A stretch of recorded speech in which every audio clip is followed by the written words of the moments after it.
దానియేలు 9వ అధ్యాయం 21-22లో దానియేలు ప్రార్థన చేస్తూ ఉంటాడు. అతడు ఇంకను నేను ప్రార్థించుచుండగా గబ్రియేల్ అని ఒక దూత వస్తాడు. దూత వచ్చి ఏమంటున్నాడు తెలుసా? దానియేలు, నీవు బహుప్రియుడవు గనుక నీ మాటలు వినపడ్డాయి. నీ మాటలు అంటే ఎవరి ప్రార్థన వినపడిద్దండి? ఎవరి ప్రార్థన వినపడుతుంది క్లియర్గా. అలాగే దానియేలు 11వ అధ్యాయము 10వ అధ్యాయం 11వ వచనంలో కూడా ఈ మాట ఉంది, నీవు బహుప్రియుడవు కనుక. అంటే నువ్వు దేవునికి చాలా ఇష్టమైన వాడు కనుక నీ ప్రార్థన వినపడింది కదా. ఏమండి, ఇందాక ఫస్ట్ పాయింట్ ఏంటి? దేవునికి ఇష్టమైన వారికి పరలోకం ఉంటుంది. రెండో పాయింట్ ఏంది?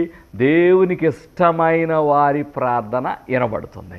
ఇప్పుడు చెప్పండి, ఈ రెండిటిని బట్టి నాకు పరలోకం ఉందా లేదా తెలుసుకోవాలి. ముందు గుర్తు ఇంకొకటి ఉంది, ఏంటి అంటే నా ప్రార్థన ఆలకించబడుతుందా లేదా తెలుసుకోవాలి. మీ ప్రార్థన ఆలకించబడినప్పుడు మీరు దేవునికి ఇష్టంగా ఉంటున్నారని అర్థం. మీ ప్రార్థన ఆలకించబడినప్పుడు ఖచ్చితంగా మీకు పరలోకం ఉంటుందని అర్థం. ఎందుకు అంటే అది దేవునికి ఇష్టమైన వాళ్ళు చేసేది, ఇది దేవునికి ఇష్టమైన వాళ్ళు చేసేది.